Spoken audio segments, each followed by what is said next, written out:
when someone gets on your last nerve and you run out of patience and the person replies, this is because of shaitan, how do you respond? You don't respond.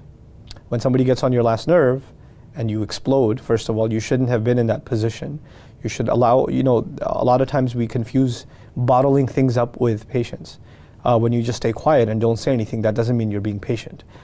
Patience actually means that you can remain calm, but when you're being offended or something wrong is being said, you can respectfully speak out and say that's not true or that's not acceptable. That's not losing patience.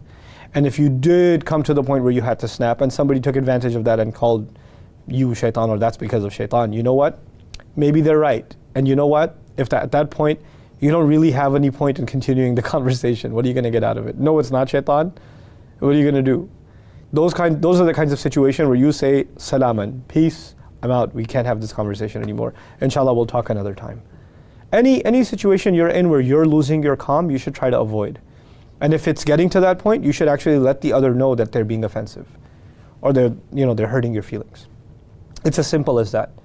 And when you think staying silent or not saying anything is the same as patience, that's your mistake. It's not anybody else's. Human beings can't keep things bottled up. They can't.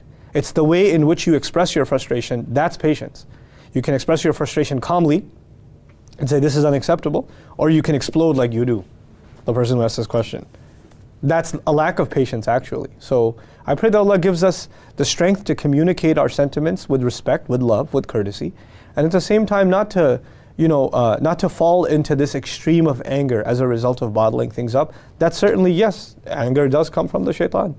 What the other person is doing is also pretty evil, but you're no less if you allow yourself to get overwhelmed with anger. May Allah Azza wa Jalla protect us from anger and certainly protect us from His anger. Barakallahu li wa lakum. Assalamu alaikum wa rahmatullahi wa barakatuh.